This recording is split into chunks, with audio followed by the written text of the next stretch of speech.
Tom, it's just a tough subject. A recent study by Brown University showed that nearly 450 children are killed each year by their parents. My daughters were picked up on a Friday by their father to spend the weekend, and that night he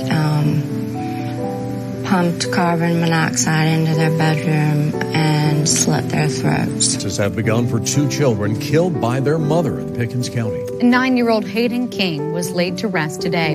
Hayden's 4-year-old sister Harper will have a celebration of life service tomorrow morning. Here's a story that's breaking at 6 o'clock. It's all centered around the three people you see on your screen. The key pieces in a Middletown murder case.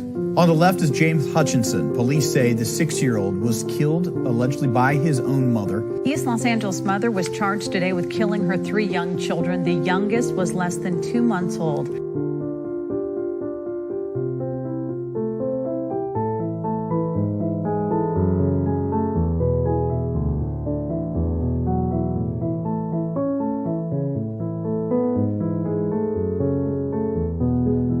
At 6 with breaking news. Good evening to you, friends. Greg Merriweather along with Elizabeth Vow. Our top story today, that precious little 2-year-old right now. 2 people are facing charges accused of murdering little Nevaeh Allen. Investigators found the 2-year-old dead in Mississippi after several days of searching. One of those blamed in her death, the girl's mother, Lanaya Cardwell.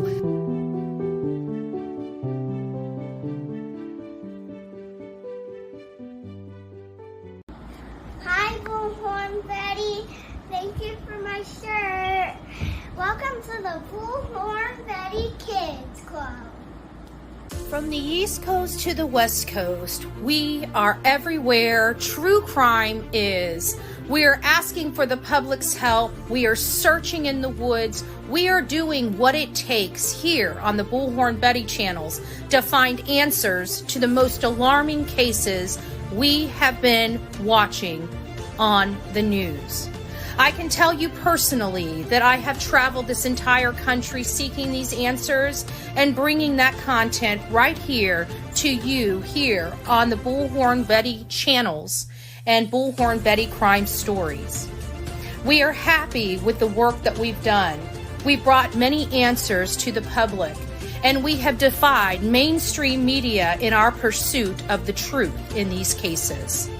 We will continue to work, we will continue to fight for these victims, and we will continue to tell their stories here on my channels. Welcome to the Bullhorn Betty brand of channels and the Coffee Club. Thank you for your love, thank you for your support, and more importantly, thank you for allowing me to bring these victims' stories to each and every one of you, advocating for each of these victims. God bless you, God bless America, and more importantly, God bless our victims.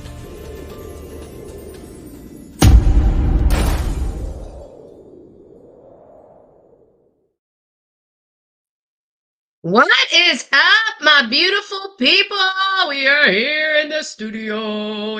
Most of the people that have joined me probably don't even realize I have an office, a computer, video camera, and everything else. I don't know if I'm just slow on here or what, but hopefully you guys are seeing me just fine, and there's no, I don't know, slag or whatever, lag in the system. I am coming from the new computer. This is the first time I'm running it with the equipment. So, you know what? If you guys want to turn your volume down, now would be a good time to do it.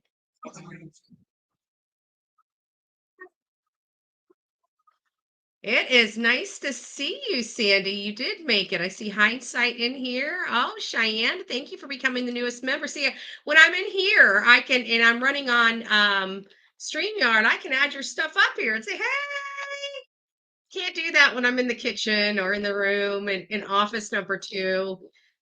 This is the first time I'm actually running also with Delilah. You know, that's one of the reasons why it was been so hard to come in here, because she's not adjusted to this room. Oh, good gracious. I think I'm about to sneeze. Give me a sec.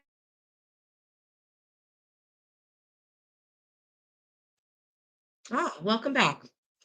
And of course I pull her table up here. You know, I bring the bride room stuff, you know, just to try to get her to sitting in her little area, her little our favorite squeaky toy, right?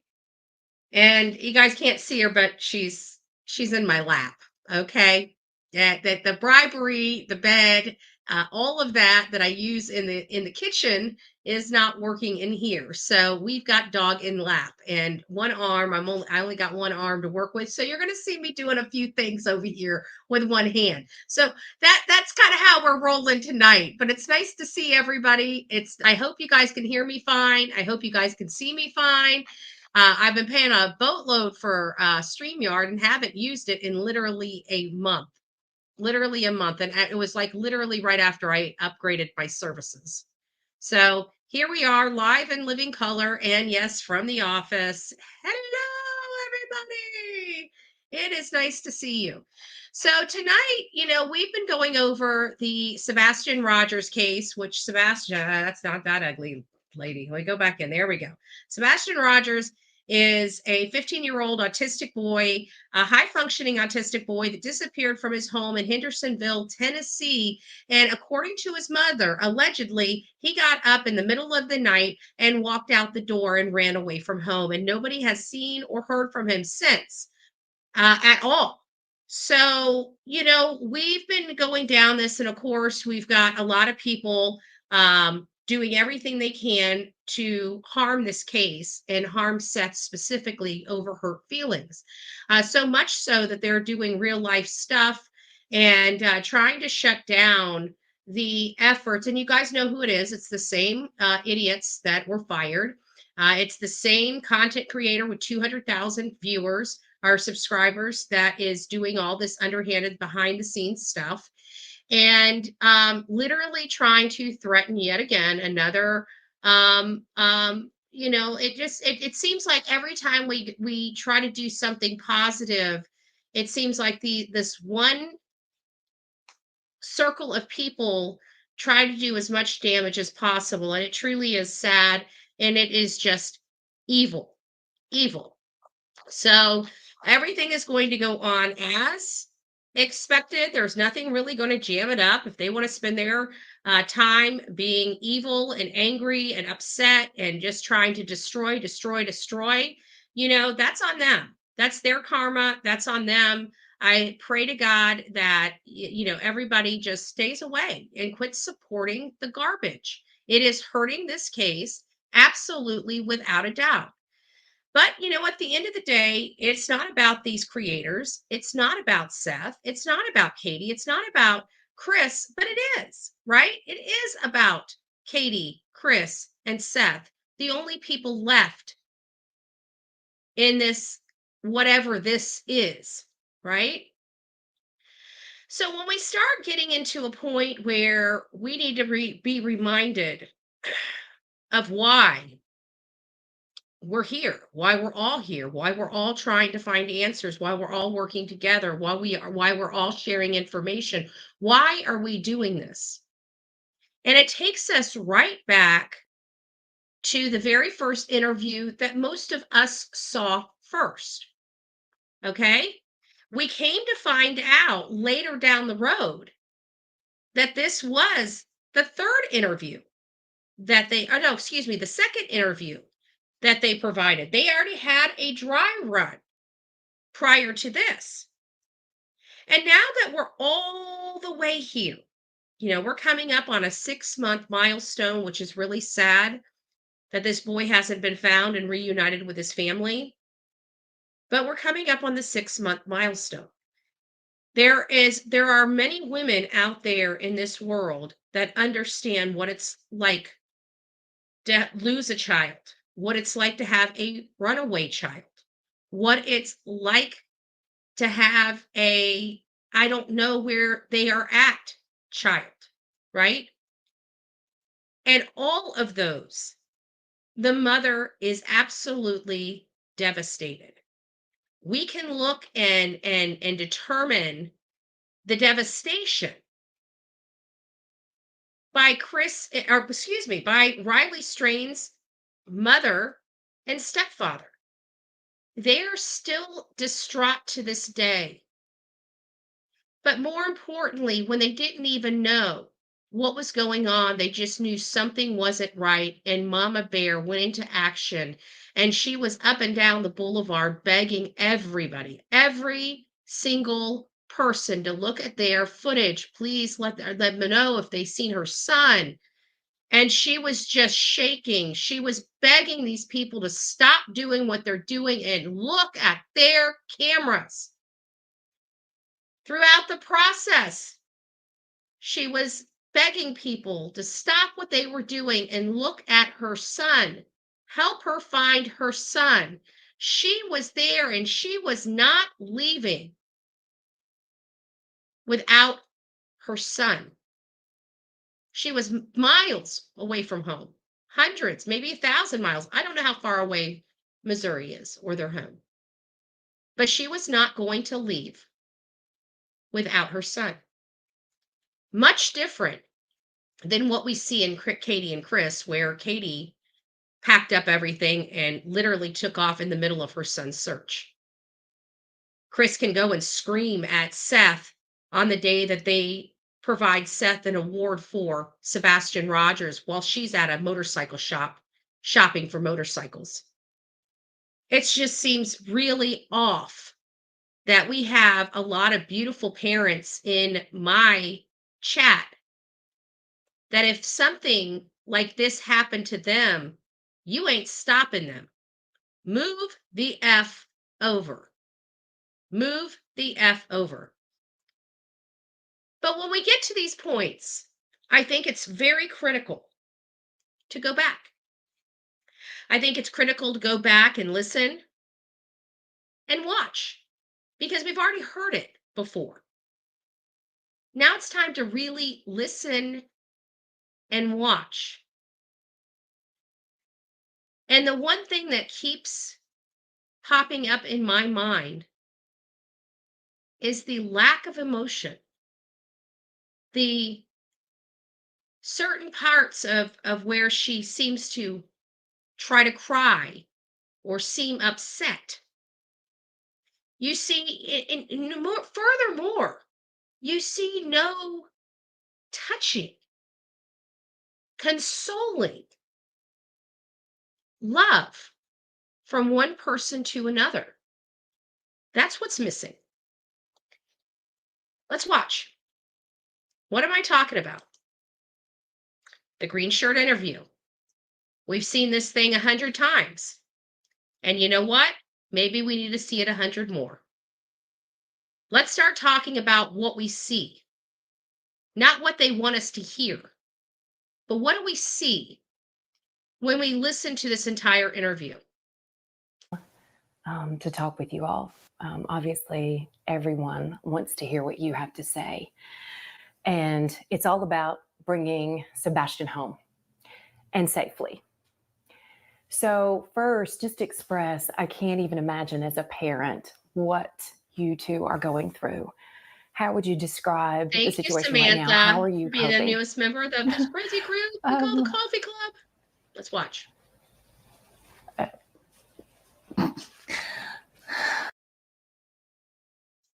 So right out the gate, first F up.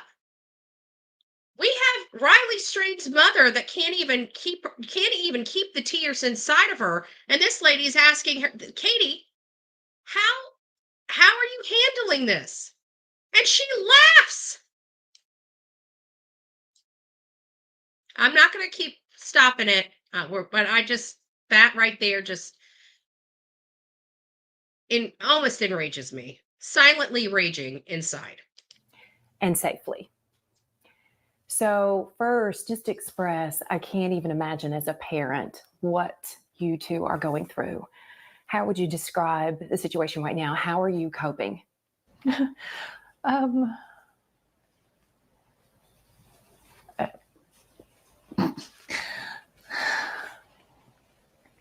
on a constant roller coaster ride of helpless and hopeless and many other emotions all in one, and it's a never-ending roller coaster. It doesn't stop. It won't stop until he walks through the door. I wouldn't wish this on anyone.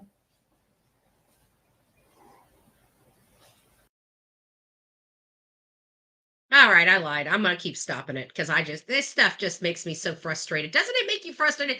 Watching this again it almost frustrates us even more. You know what I'm saying? Almost frustrates us even more. Why? Because we're literally dead stop at 1 minute. She's already smirked. They can't even express what they're going through because they're not feeling a damn thing. And look at their body language. They're not even touching each other. They're not holding hands. They're not consoling each other. They're not rubbing on each other. They're not trying to calm each other down. Nothing. Am I waking you up? Nothing, right? Absolutely nothing. Okay, I'm going to shut up now. No, I'm not. You guys know I'll be right back. Not anymore. I know we're about keeping hope alive. I'm sure that's in there somewhere. Oh, yeah. It's going to come home. And she's got to guide him. She's got me. I'm sorry, I'm snagged in Delilah's bell. Damn it. Snag my him. So now we're here. We're a minute 14 seconds in. And now she's laughed. They're not consoling each other. Oh, and by the way, the news reporters having to coax them through this with, oh, don't you want hope? Hope's got to be somewhere in there, right? I wish she wouldn't have done it, but this was bad. I don't think we realize how horrible this interview is and probably why they've never showed their face on a live interview since. He's going to walk through that door. And the street will be flooded again with family and relatives all waiting to hug and love him. And that boy's going to have more friends than he knows what to do with when he comes home. So here we are, 8 days now searching for him. Walk us through that Sunday night that he went missing. So walk us through, we've got so many people who really want to know, okay, how did this happen? So kind of just walk us through that night. We were out and about that day. We were having a really good weekend. We got home. Everything was pretty normal. He was playing in his room. When I told him to go to bed, he did. He said, "Good night, Mom. I love you." Said goodnight to his puppies. A little bit later, I wound up going to bed, and when I woke him up for school, he wasn't there. So in your mind, that's usually around what time? When do you normally wake up? Around 6 o'clock? 6. So were you instantly thinking something's wrong, or were you like, he may just be already in the shower, in the living room? I took a second and walked through the house looking for him in case he'd gotten up and was trying to get breakfast or something, because he did that sometimes. About 3 minutes in, give or take, I was on the phone with my husband. I said, "I can't find him." He said, "What do you mean you can't find him?" I said, "He's not in the house."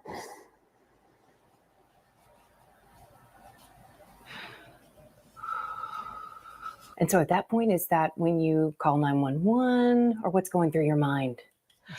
While we were on the phone, and I was like, is he on the other side of the bed? The normal places he may be in the house, On the other side of the bed. I mean, they don't seem like the joking around, having fun type of family. I mean, everything we've learned about Chris and Katie, they've sheltered this boy. They didn't really take him anywhere. They didn't take him out. Whenever she was with him on the weekends, we don't even know if this was a normal weekend. We have no idea if she did this, if she went shopping with him every weekend, or if she made him leave the house. Because remember, Seth said, you can't lay on the hand. Remember, Seth said at some point that he would go to the store and try to tell his son, you need to come to the store with me if you want to get whatever you want to get. But if I go to the store, you may not get all the stuff you want on your list. And, sometimes he would go to the store with his dad and sometimes he wouldn't, but his dad never really forced it upon him. If he came, he came. If he didn't go, he didn't go. And Seth shopped for himself. And if Sebastian wanted something, he would have reminded him that, you should have come with. So it makes me wonder, how many times did Katie leave him back in the building? I am in the office for the first time with Delilah. She's a little bouncy bean. This is the first, she's ever ran live in here with me. And I keep trying to put her on her bed and she's just not taking to it. She wants to sit in my lap. So that's what we're doing right now. But it's kind of cool. We got this. We back. We back. But did she take him with him like this every weekend, or was this a special weekend? These are some of the things. Remember, we made a list of the questions, and we're going to go over those list of questions, but we made a list of questions at the beginning of this case. And can you believe that the majority time when I make list of questions, I have the majority of these filled out within the first 30 days? Within the first 30 days. We're almost 6 months in, and more than half of my questions are still unanswered at this moment. That's a little bit problematic. That's just a little bit problematic for me, to be honest with you. So let's get back. Oh, thank you, Kelly. Kelly just gifted a Bullhorn Betty membership. If you received your Bullhorn Betty membership, please don't forget to tell Kelly, thank you.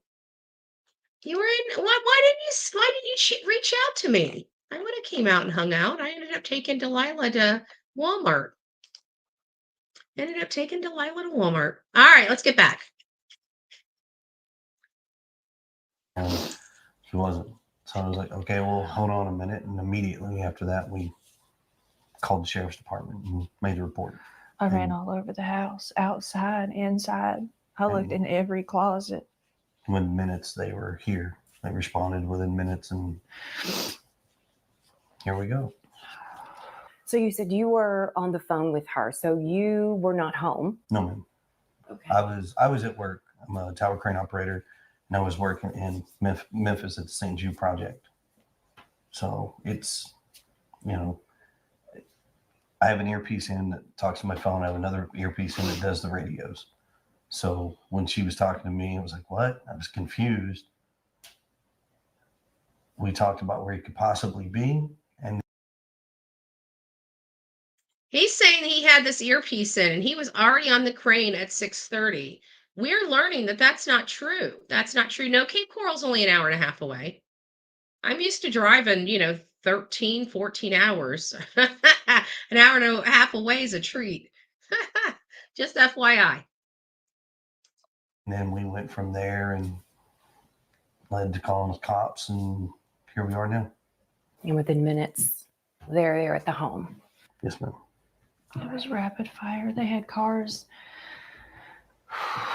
They had cars from here down to the main road, as far as I could tell. So what's going through both of your minds? I mean, are we panicking? Is it this, I think he's probably at a neighbor's house, or what are you thinking? My son doesn't run. He's not a runner.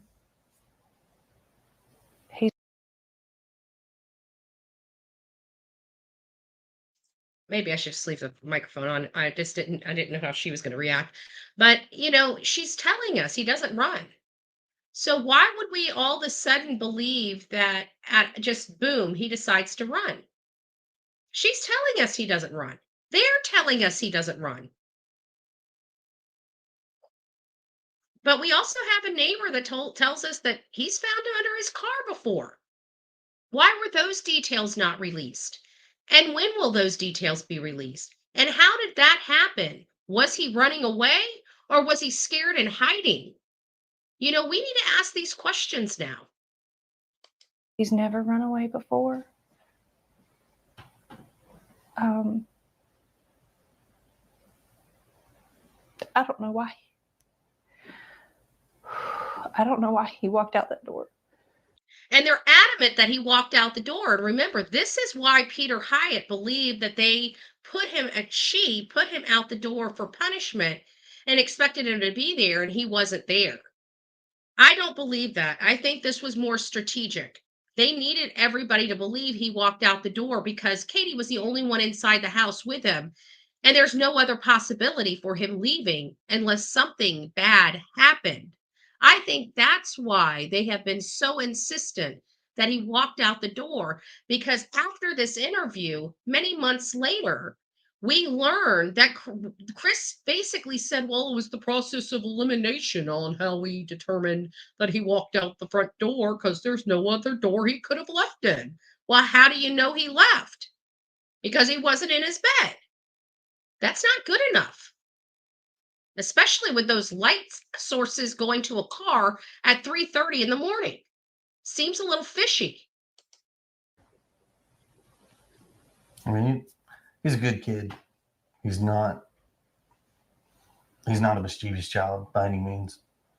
But there's answers to questions that have no answers, or questions with no answers right now that we are searching for desperately, and we just don't have that. Is there anything that happened that day that you think back and there might have been a reason he was possibly upset, or something outside that could have enticed him to go outside? Was there anything that came to mind? We've been combing over that day and even the weeks before he left, and I hadn't been able to figure it out. He's that morning he was laughing, he was joking. We heard rumors. Now I got to say it's rumors because I've got no way of verifying it without another student coming forward and letting me know. But I heard that Sebastian, as well as the school, Chris and Katie, got really, really mad at the school because Sebastian was using the internet at school and he was looking up things related to bullying and being bullied. But some of the peers didn't believe he was being bullied in school, which is a little weird if true. Everyone we were around that day agreed that he seemed like he was in a good mood. He was behaving. It'd make more sense if we'd been fighting. Or he'd been in trouble, but he hadn't been in trouble. So, I mean, the $1 million question, why did he go? And the other $1 million question is how. What about social media? See, he just answered. Listen, did you guys hear that? They're trying to convince us that they want that he walked out the door. But listen to Chris's statements here. It doesn't sound like he walked out the door. Listen to what he says. He'd been in trouble.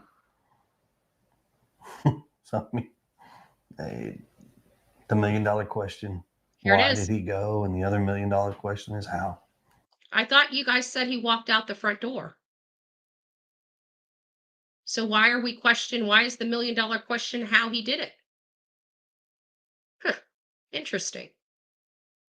Nope, he wasn't home yet. He made the call just like he was in, just like in the Summer Wells case. Why can't these moms that are there call 911 themselves because they're guilty of something, in my opinion? Exactly.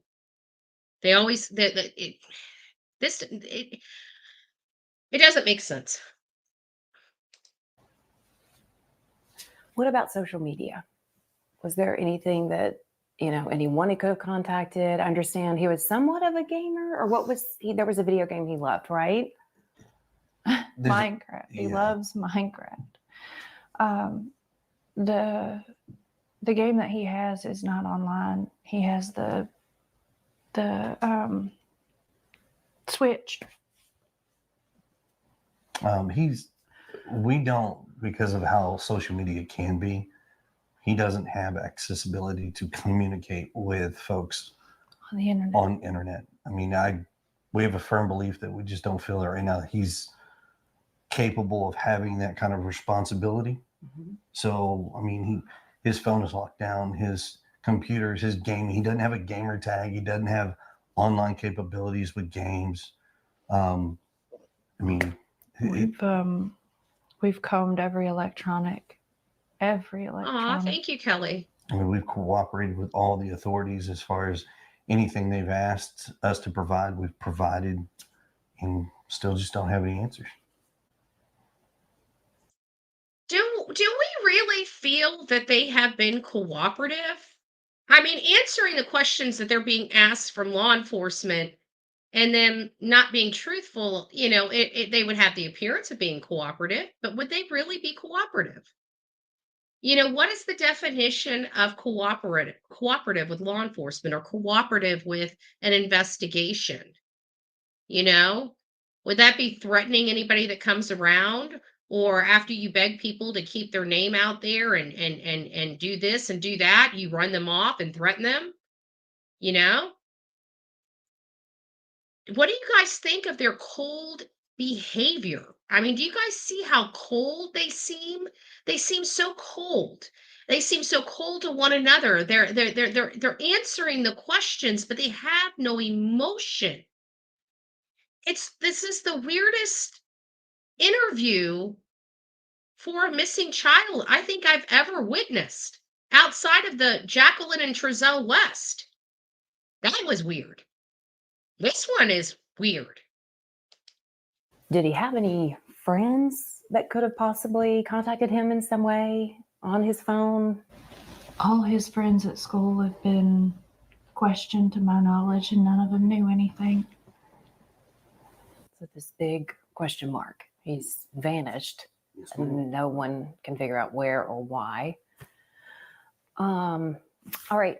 So let's talk too about the relationship involved, because the biological father is very much involved in Sebastian's life as well. Yes, ma'am. Very much. Right. And how would you describe? Very much involved. That relationship, the two of them and the four of you. It's relatively good. I mean, we talk regularly. He talks to his son on a regular basis, sees him on a regular basis. He's involved in school and therapy. And I mean, does that sound like a deadbeat dad to you? I just like to gauge my audience. I mean, these are coming out of these people's mouths, What do you guys feel about this? I mean, they're saying that he's involved in the therapies, he's involved in the school, he's involved with everything. And mind you, he was the only one there to accept the reward on Sebastian's for Sebastian. Mom and stepdaddy were too busy shopping for motorcycles.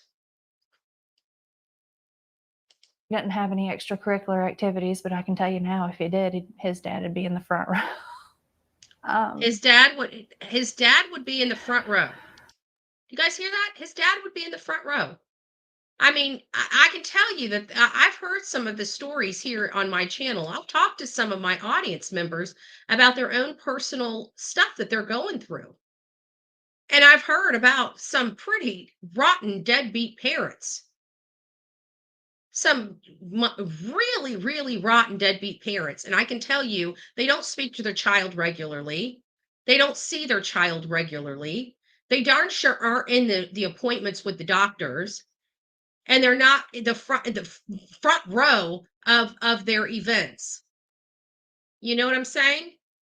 Katie and Chris are putting themselves behind Seth. Did you notice that? He's in the front row right there with his son. Well, where are you? In the nosebleeds? Probably. In two different households. And the communication between the three of us is great. I mean, yes, we're just like every parent. We all have it's great. But he forgets to tell that he lied to Seth about everything while he's been in that house.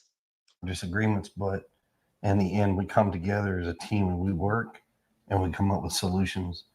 Where's the teamwork and the solutions in this case here? This is probably the biggest issue. The absolute biggest issue that they will ever have in their life. Where's the teamwork and coming together for solutions in this case? In the fact that he's been missing. You guys put your tail between your legs and ran off. In my opinion, they let's put that up there. In my opinion, they would show up at the end of the game just to be seen leaving. Yeah, yeah, they do remind me of those. Yeah. I mean, I'm almost in contact with him almost daily. Let's talk about Sebastian. Tell me. Chris is in contact with him almost daily. That to me, when you're looking at behaviors, think about that. If you're wanting somebody to believe that there's nothing bad, nothing to see over here, they would want to make sure that they have the persona down and that they're working with, even that the amount, how he says he talks to him daily. That almost seems a little much for me. That almost seems almost unbelievable for me because I don't know any families that are separated like that typically talk on a daily basis. Now, I'm sure there are some, you can't paint with such a broad brush, but it seems weird and unlikely to me. About Sebastian, how would you describe him? Sweet, stubborn. He loves to help. He loves running, and he loves to play his games and his fidgets and Uno. Cold and calculating. They just seem too calm, too comfortable. They're not touching. They're not they don't seem upset. They just don't seem upset to me. Not like we would think. You got to remember, this was 8 days. 8 days after their child disappeared. Lord, that's one of his favorite games right now. Favorite color is green. Does he love music? Oh, He loves music. an eclectic taste. I An mean, eclectic. I mean, from as everybody knows, Eye of the Tiger to Eddie Vedder. Oh yeah. Oh yeah. So we got Pearl Jam on one hand, we've got Survivor on the other over here, we've got Taylor Swift, and he's got a big crush on her. I mean, country, rock, no classic. hip-hop. We don't allow the hip hop. Well, he doesn't really Well, I get say into it rap. anyways. Well, we already heard why. Allegedly. Just saying. Things. You mentioned he loved running. So did he love the outdoors at all? I mean, would something outside that was somewhat outdoorsy be enticing to him or pull him outdoors? He loves, like, when we were in California and the school had this lap thing to gain money. It was a fundraiser. And every year he was, I did this many laps. I did this many laps. I mean, I've got t-shirts where they would write on his back. Every time the kids went around, they'd mark a mark on the back and they'd keep running. And he just had marks all the way across his back. He likes playgrounds. He hates being dirty. He don't like being dirty. Doesn't like being dirty, but left the house with no shoes and ran through the grassy area and stayed off all of the stuff that wasn't dirty. Interesting. Yeah, he's not your tomboy style child where he goes outside and plays in the mud. He loves animals, but he's terrified of bugs. Oh yeah. Doesn't like bugs, but walked out the front door in the middle of the night with no shoes or jacket on, right in dirt and bugs. Interesting. Wow. Okay. I mean, Yeah. even a fly, and he's like, oh! And Even a fly. Wow. Interesting. Let's talk too, because he's highly functioning. I know you all have described him as having a form of autism. He does. But describe that to our viewers too, as far as his way of thinking of things and maybe how determined he was about certain things or his mindset. He He's got a stubborn mindset. If he believes it's this, he gets on a one-man track and he is just on it, and he is all about it. but I mean, he's very smart. He can play chess. He can beat adults in chess. Wow. So he loves playing games. What about navigation? Like, did he have a sense of direction? Do you think he could have possibly even hitched a ride or gotten a ride on a bus or some sort of transportation? that is a speculation that we don't have an answer for. Just I mean- directionally, he knows. But they'll speculate that he walked out the door. Interesting. He could guide you from our house to his dad's house. Yeah. He could get from like this house. I think he can make it up to Culver's ice cream. He can go to Culver's. Oh, that boy loves He a knows malt. where Culver's is because Culver's has malt. He loves malt, extra malt. Every time, extra malt.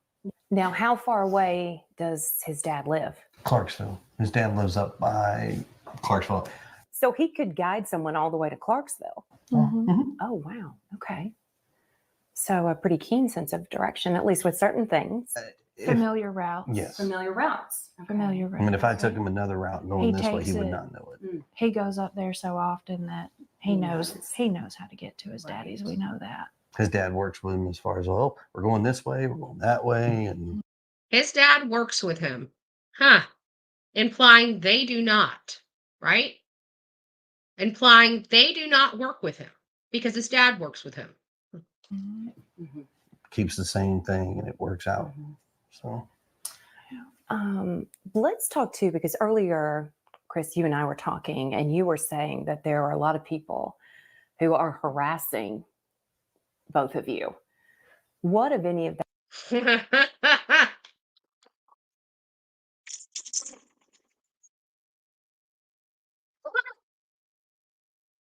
Yeah. Okay. That do you want to address? What do you want to say to any of these people? Just that. Can you guys hear my sound effects when I play them? Just because this is the first time I'm rolling with this. I want to make sure you guys are hearing the sound effects. You don't know. And I don't wish you to ever know. I would say it like this. Everybody has an opinion, you know, and it's perfectly okay to have that opinion, but you're not in this situation. You don't quite understand. I wish people would step back, take a different wide open view and not assume what they know. It's just better to stick to the facts. If they have questions, all they have to do is ask. And I pray genuinely that no one ever goes through this. Just be kind to people. I mean, that's real simple. There are some people who have been talking, because I know this is part of the harassment. Is there anything you want to address about this child custody situation? With the previous.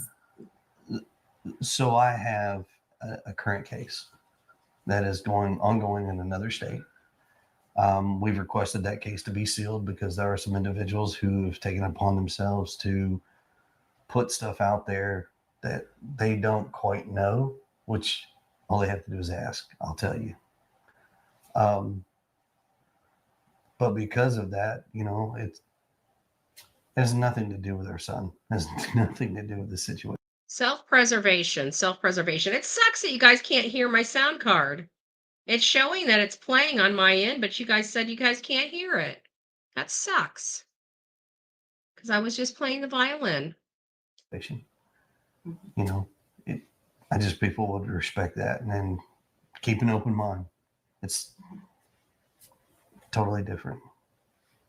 If Sebastian was able to watch this, and maybe he's watching this as it airs, and if he is, what do you want to say to Sebastian? What do you want him to hear from you right now? Oh, gosh. That we love you so much and we want you to come home and you're not in trouble.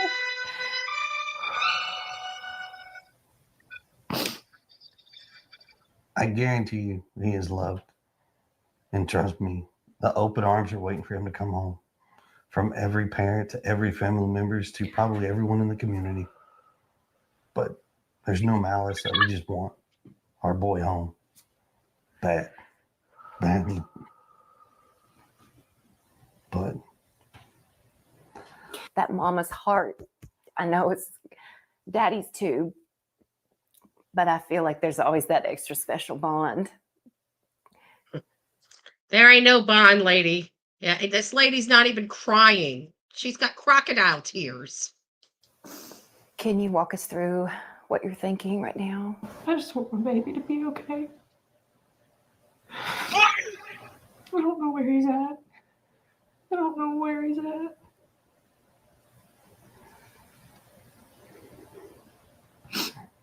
Let's talk about the community, because I want you all to know, even my church body, I mean, we're all praying for his safe return quickly. What do you all want to say to the community? Thank you. With everything from the bottom of our hearts. I would not have imagined how far this has gotten, but there's no way to repay the gratitude, the love that we've felt from the community, the prayers. But thank you. But From the don't bottom of our stop hearts. looking. Yeah, please. My son is somewhere. Oh, I'm sorry. What was that? Did you just say don't stop looking? Well, anybody that looks gets a protective order, don't they, Miss Proudfoot? I'm just, I'm just curious.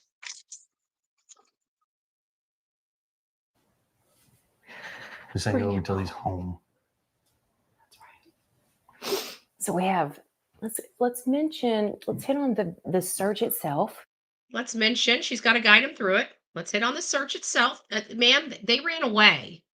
I don't know if you know that they ran away from the search. They didn't even look at all. Because we know thousands of miles have basically been traced and retraced. We've got hundreds, we've got volunteers, we've got law enforcement from within the state, from outside of the state. I mean, all right, we're going to break here because we're going to go over to another one. We're going to go over to Chronicles of Olivia. Let's see what hers has to say, because this one's a little odd too, right? We've heard what they said. Now they're being guided. Let's see day 20. Let's see if at day 20, if they are a little more emotional, a little closer together, a little more consoling one another, or if it's much of the very insincere conversations. I interviewed the mother and stepfather of Sebastian Rogers, a 15-year-old who vanished from Hendersonville, Tennessee on February 26th of 2024. He vanished and hasn't been seen since. Although he doesn't like to be dirty, it's kind of funny because he also doesn't have awareness, because if you look, he's got chocolate milk on his face because he didn't wipe it off at breakfast. It's funny like that. Funny, huh?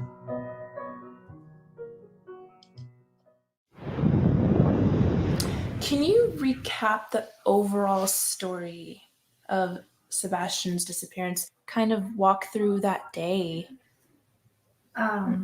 Sunday, the day before he went missing.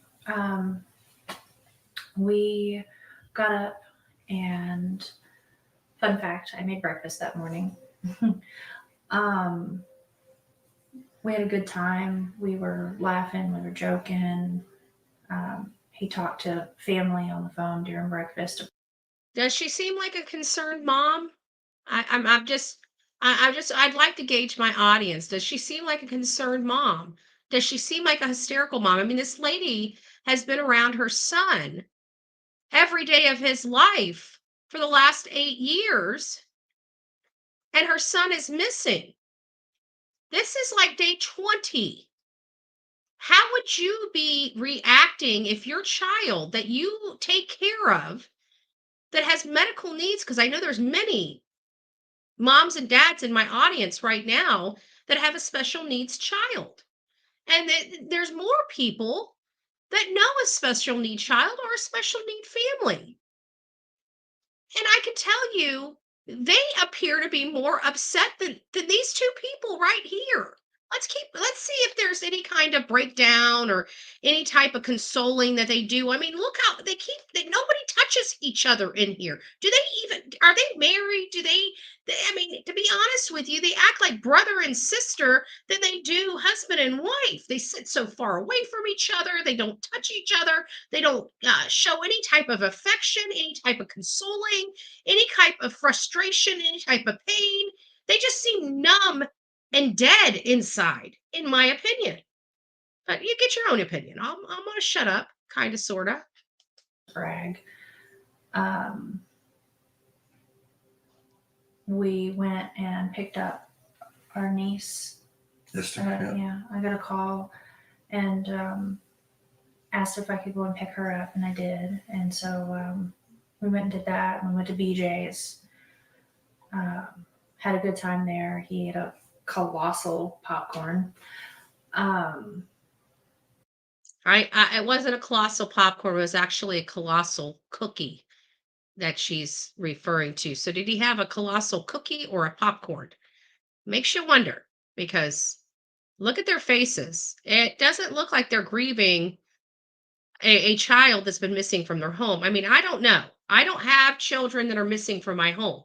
You know, I'm not in the middle of a police investigation on a child. I don't know how that would feel. But I have to think that there are parents out here that love their children. Now, let me tell you how I would feel. I would be going crazy right now if Delilah was not sitting in my lap and I did not know where she was. And this is my puppy that I've only had for a few weeks. Okay, I would be utterly distraught over a puppy I've only had a few weeks. I have not birthed a child out of my birthing canal. Okay, I don't have that kind of connection with another human being. This lady does. And I'm just still waiting for her to actually act like she's got a missing son here. Came home to put groceries away because we bought snacks because, you know, he's 15. Good. I can't stand this way she says that. We went to the bowling alley. And then from there, we went to dinner. Came home. He took out the trash because that's his chore. He takes the can to the end of the driveway. About 9 o'clock, told him to go to bed. And he's come out of his room where he was playing. And he said, "All right, good night, Mama. Good night, puppies. Love you." And went to bed. He was doing something in his room because about an hour later I heard some noise and I was like, "I don't care what you're doing in there, but go to sleep." Why did she look over at Chris to make sure what time she heard that noise since he was on the phone with her? Right? She looks at him and asks him about a cousin and an aunt and what time she wouldn't pick them up. How the heck would he know that? But when he is allegedly actually on the phone with you, you don't look at him to confirm that time? What the heck is up with that? Seems fishy. And about midnight, I got up and I went to bed. And 6 o'clock, I went to wake him up for school Monday morning. And that's when he wasn't here. What was going through your mind at that point? Like, what were the feelings that you were feeling? To censor myself. Holy freaking crap, this can't be happening. Where is To center herself? That's her first thing that she thinks of, is to center herself? I thought it was to call Chris. my kid? Choice words were used. Like, you know, where the F is he, you know.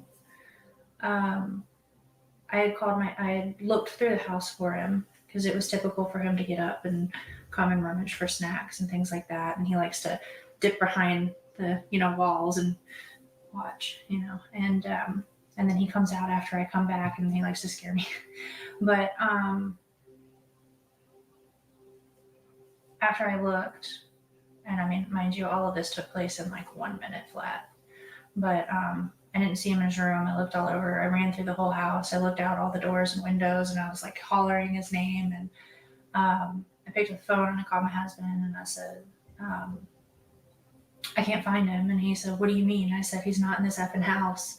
I can't find our son. And I jumped in my car and I drove around the neighborhood and I drove over by the school, and he's already. What were you trying to say there, Katie? He's already what? Well, why are you at your neck when you say that? This is in the first 5 minutes of this interview, guys. Does this look like very concerned parents of a missing child?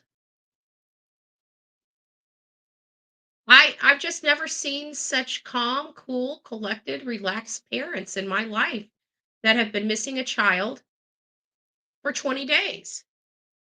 And he was already what, Katie? What was he already? Because the only he that morning that you would have been around or referring to is Sebastian. House. I can't find our son. And I jumped in my car and I drove around the neighborhood and I drove over by the school, and he's already at this point I was like hysterical. He's already, and at this point I'm hysterical. I bet you were. What'd you do, Katie? And I was crying, I was screaming. I bet you were. What did you do, Katie? And he was like, three-wayed. He three-wayed law enforcement and was telling them our son is missing and we don't know what's going on. And he was like, go back to the house. They're on their way. And I drove back to the house. And many people believe she was talking about that night because she did run back to the house very quickly after the car left. And she mixed it up. 20 days later, we haven't found him. Yeah, I can't even imagine how stressful that is. And also, when we were driving up here, this neighborhood is so pretty and nice. And do you think, has he ever walked away before? Or has that ever happened? It's just no, first time. He's not a child that wanders. So why would he wander just out of the blue in the middle of the night without shoes when he hates dirt and doesn't like bugs? It doesn't make sense. And then we find out the $1 million question is, how did he leave? Wow. All in these 2 interviews. We'd still like to know how he left. Be honest with you, Mr. Proudfoot.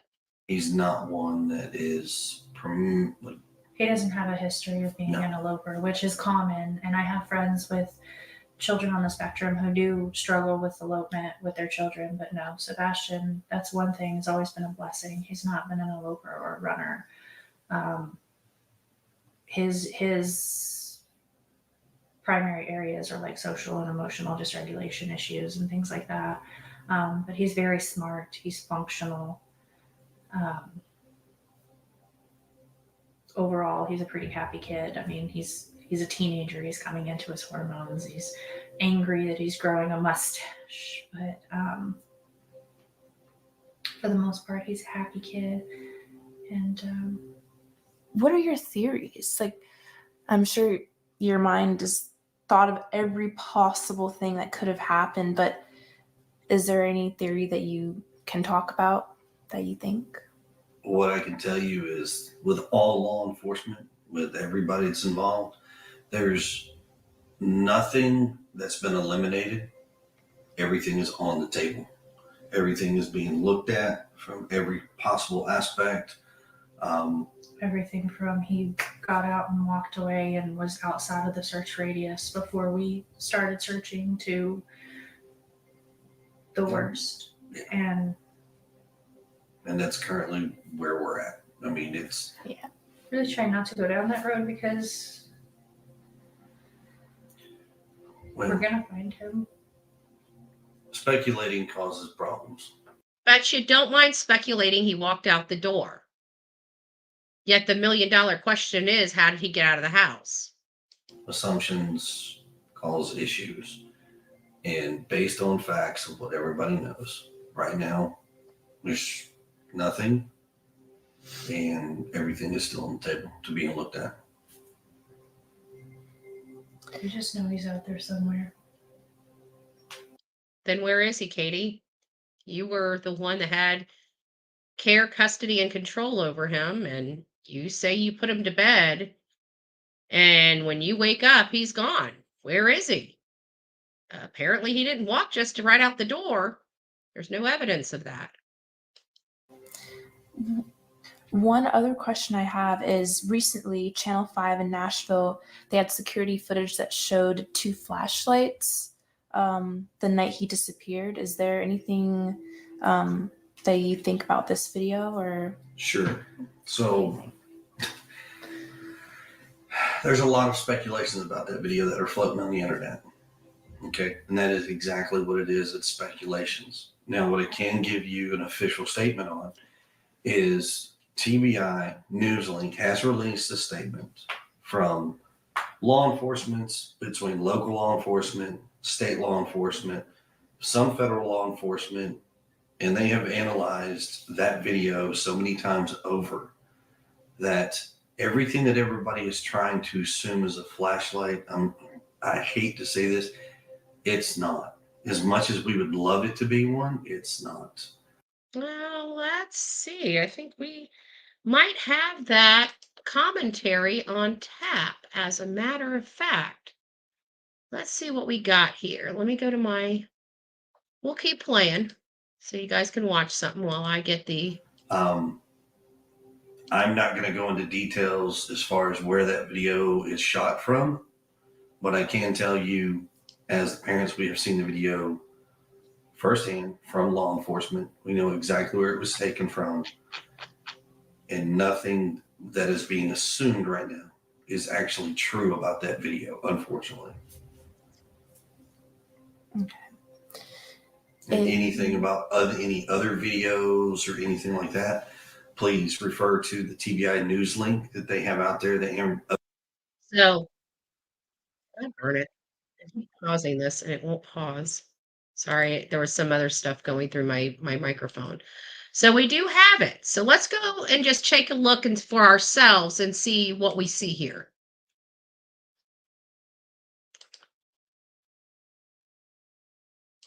Let's just see.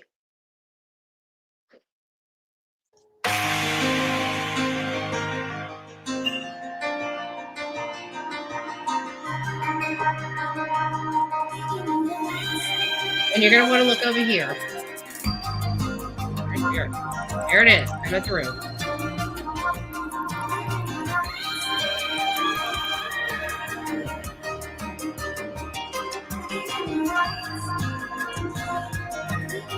You see subject 1 with a light source in the lower right-hand corner. Then you see subject 2 briefly appear and move toward the first before that light source is covered or obscured by bushes. Subject 1, a few seconds later, then moves out of frame. Then subject 2 reappears and follows subject 1 off screen. More time later, and it's very vague, but then you see one of the subjects moving quickly back through the common area.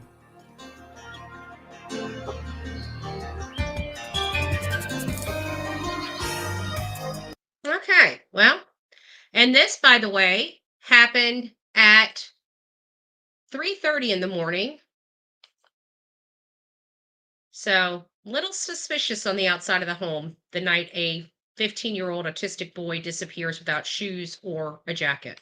Updated Amber Alert stuff, and it will give you the most up-to-date information that all law enforcement has, and they will give you current as far as what's what and how they're looking at things. And if there's any new video, forward it to them. Please. Yeah. Security footage is really like a game changer.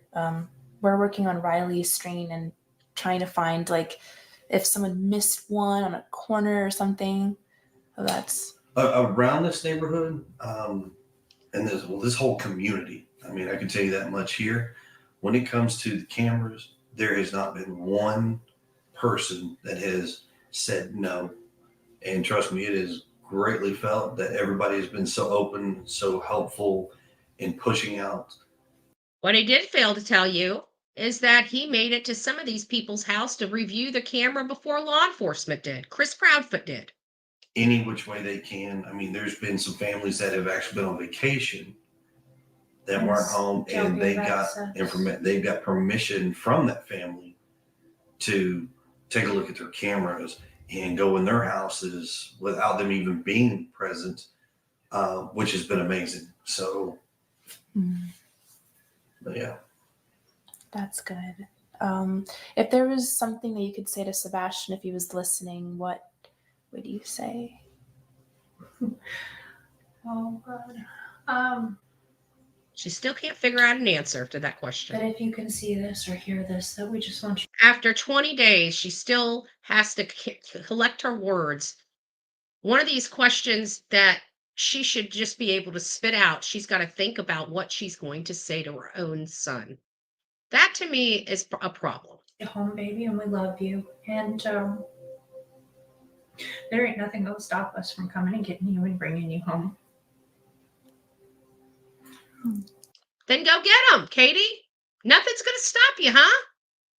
You haven't even left your basement, lady. I can't speak for his father, but I'm pretty sure we all have the same opinion that we love you, miss you, we want you home. And if you can, call us, get wherever you. So callous. So callous. Does that seem like loving responses? Like loving responses. Think about your child being missing for 20 days, and you have an opportunity to speak directly with your son. Is that what you would say to your son after you haven't seen him for 20 days? Robotic. Bing, bing, bing. Bing, bing, bing.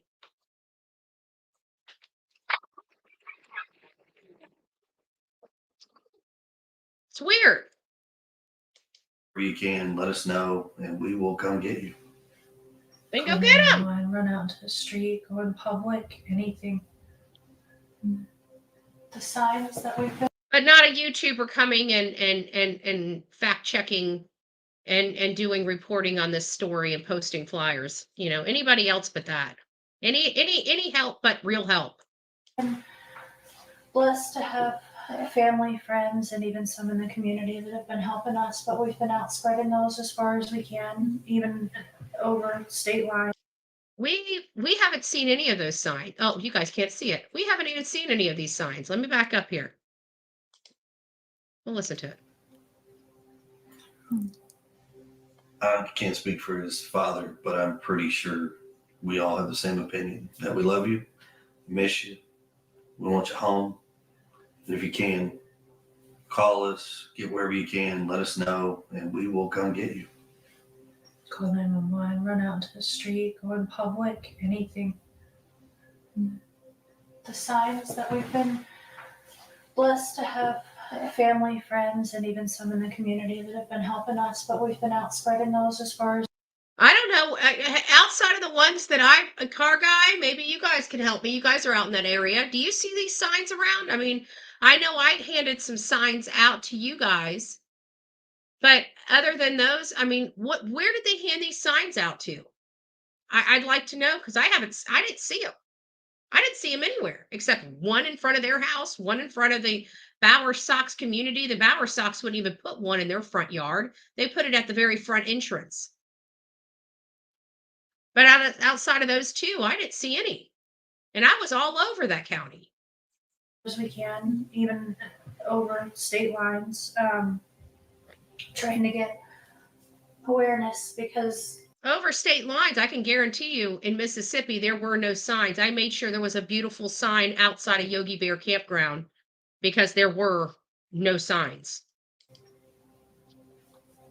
You know, not everybody knows that he's missing, and there's a chance that if someone could see him and not even realize who he is. So we want to get his face out there because we want him home. Surprisingly, even locally, there are some folks that don't even know what's going on, and it's. I know, and I try to make everybody as aware as possible, and you guys decided to lie under oath and slap a protection order on me because there's people in your community that doesn't know this child's missing. Maybe it's because you guys keep ripping down the signs for him. Just a thought. It's kind of like a shocker. Like, how do you not know? You know, it is amazing because in the past couple of weeks, you've got 2 cases. A 15-year-old boy that has vanished without a trace. You've got a 22-year-old, 6'4" or 7" college kid from Missouri who has vanished without a trace. They found him. That's a Within huge 14 significance days. here. That it's like, wow, how? Because he got drunk and fell into the water, sir. That's how. So it's scary. Yeah. Where's Sebastian? Where's Sebastian? Let's see if they got anything else that I want to listen to. Yeah. And unfortunately, the college kid is from Missouri, I think. Yeah, Missouri. I can only imagine what his family is going through. It's like your worst nightmare. Well, they're actually grieving the missing of their child. They're actually hysterical. The lady his mommy hasn't stopped crying hysterically since she found out he was missing. That's how their family's doing, but clearly you guys seem like no big deal. This is just another walk in the park for you guys. I'm alive. Do you guys receive hate on the internet? Yes, and it's ongoing. It's every single day. Hi, Chris. My name's Bullhorn Betty, but I think you already know that. Just saying.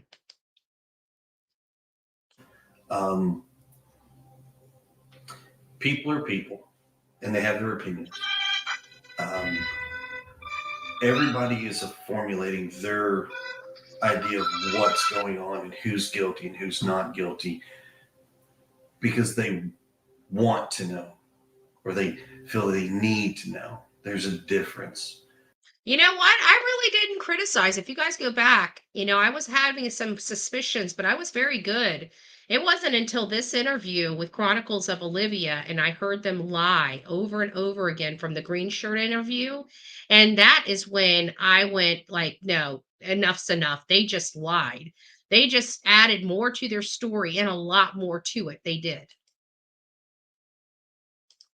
Unfortunately, what I will tell you is that when you're the family in this position and you're working with law enforcement and everything's going the way it goes, people automatically assume this parent or that parent. And in this, do you understand why, Chris? It's called statistics.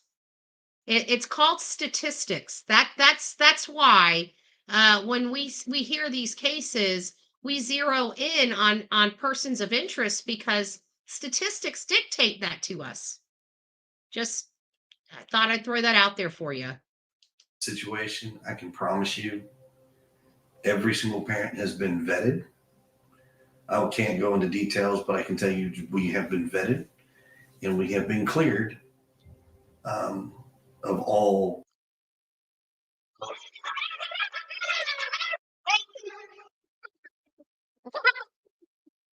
Been cleared. Mm-hmm. Possibility of wrongdoing, foul play. There's nothing to that. Do we believe that? Do we believe that statement? This was a statement. Look at Katie's face. She's like, dude, you're lying. You lie. We both lying. Still to this day. This was 20 days after their child disappeared. And we're almost 6 months in, and nothing he just said right there even is remotely true. We've heard all kinds of stories. I pretty much don't even go online anymore at this point. I, on the other hand, I do go on and I do talk to these folks and I want them to understand they have this formulated opinion on who we are. Well, Chris, you've given us a lot of examples. Not who we truly are. They've never met us. We've never crossed paths with some of these folks. Well, I think after 20 interviews with you controlling in your domineering ways, I think we get a good insight on who both of you are. Remember, you guys wouldn't even come out to search for your own son. I think we got a clue about what type of people both of you are. But I have told him all online, if you want to know, just ask me. How many questions have we asked that he refuses to answer? How many questions? He's ready for the tough questions. Remember that? Just give me the tough questions. Let's get to the tough questions then, Chris. Oh, security. I can't tell you. Law enforcement told me not to. Oh, okay. All right, Chris. All right. All right, Cupcake. I'll answer your questions. No, you to won't. the best of what I can. No, there you are won't. some things that I cannot give you That's a because lie. law enforcement has dictated that we are That's not a lie, to provide too. certain information. But I will try. I am direct, I am brash, but I am very respectful. Well, Chris, I've been trying to get that direct and brashness from you, and you won't give me the time of day. Are you scared of Bullhorn Betty? Oh, yeah, you are. I terrify you to death. Clearly, I got a couple protective orders. Those BS pieces of paper that you tried to pull. So, if you have questions, I got ask. a lot of I'll give you what I questions. can. Just be respectful, please.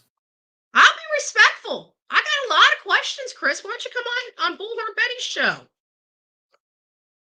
Why don't you come on Bullhorn Betty's show? I got a lot of questions. I'll be respectful. I'll be respectful. I got a litany of questions here. Here, I'll tell you some of the questions I got here. I got when were the two? When did the two aunts become present? And the child.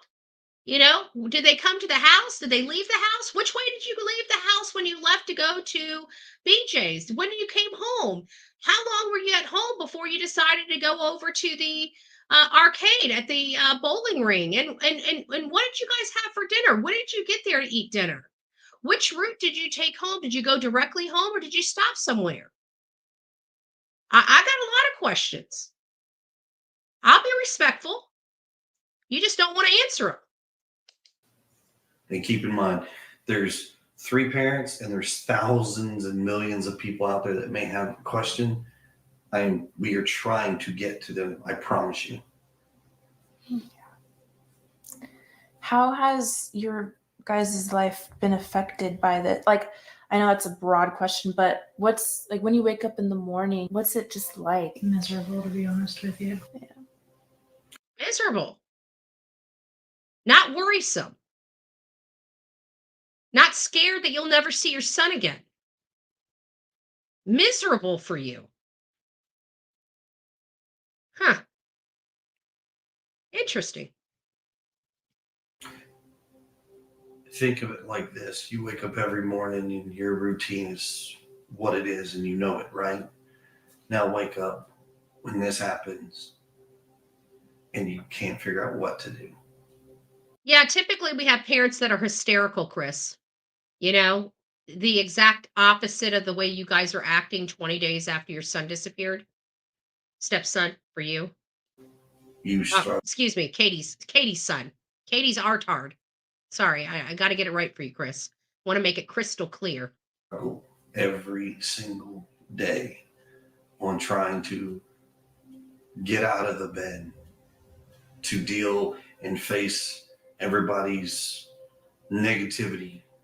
They seem to get out of bed just fine. They both went back to work. I mean, Seth is the only one that's still not back at work. Huh. Interesting. You know, and you try to make it a positive thing. With the fact that my son's still not. You're trying to make it a positive day. Interesting choice of words. I don't know any parent that would want a positive day when their child is not where their child's supposed to be. Oh. You know, we have a bedroom that's empty that is never normally ever empty, except for. Do they look like they're missing a child in a bed? I mean, if we were to take all of the noise around and you didn't have the missing boy picture behind them, would we, just by their expressions alone, would we actually anticipate that they are parents of a missing autistic 15-year-old boy? Not throughout the whole entire interview. Not one. For when he's with his dad every other weekend. So now we have a child that's missing. So there's no words to describe it, but I can just tell you, it's like you get up and now you don't know what to do. Sebastian's parents all. Well, it seems awfully funny. You guys knew what to do. You guys got up and ran away from home. That's basically what you did. So now that we've heard this again, we hear these interviews over and over again, but we're looking at different things. And this time we were just looking at their pure body behavior and how they were acting between each other and toward each other. And even with everything that was coming out of their mouth, they were still very, very cold individuals. They didn't seem, in neither interview, in the one that was 8 days after their, show, so to speak, or not the show, their script, 8 days after their child disappeared from their home, inside their home, they acted more concerned or appeared, in little bite-sized parts in the green shirt interview, appeared to try to look emotional. This one, I think they forgot to. They forgot to show the emotion. They were just cold-hearted people just talking about some kid, some random child, not their child, because most parents that are missing their child for that extended amount of time actually miss their child, and appear to miss their child. These people don't appear to be missing a child. They don't appear to be having any problems at all. They act like this is just another rough day at work. I don't get it. I don't get it. All right, guys, that's all we have time for tonight. I just wanted to say hi. We're back in the studio. Turn it out, baby. Rocking it out. Our coffee beans out. And I'm holding the biggest coffee bean that we have. Terry Lynn has got a lot of good information on her phone call with Chris. If you can stand the cursing, he cusses like a sailor. Oh, I remember that. I remember hearing that.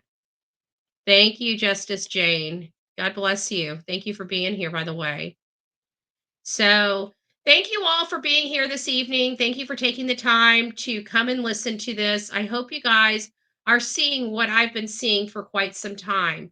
The lack of emotion, the lack of concern, the lack of love between both Chris and Katie. They're so distant from each other. We have a child missing and nobody is consoling one another. Those are some odd behaviors from a spouse to another spouse. So, this may not be a slam dunk. This obviously, nobody's going to ever say that they saw Katie do something to this boy that night because there was nobody else in the home but her and him. And the only person that woke up the next morning was her inside that home. So it's not even her word against his word because he doesn't have a word. He's gone. So what happened? What did Katie do? Whose car was that? Outside of the house. Whose vehicle was caught on that camera? I'm just curious. I'm not sure whose car, whose SUV, whose full-size SUV was seen on that camera. But I gotta say, it's awfully suspicious. Just saying. All right, guys. You guys take care. God bless. Rock it out with your coffee beans out, and we will see you at another time, sometime in the future. God bless you.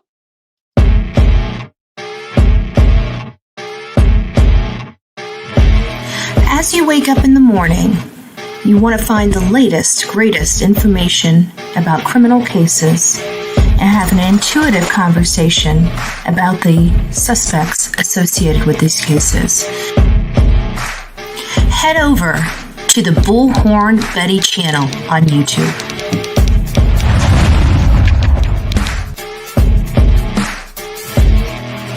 Get breaking news right here on the Bullhorn Betty channel. Welcome to the Bullhorn Betty Coffee Club. Enjoy your stay and enjoy your day.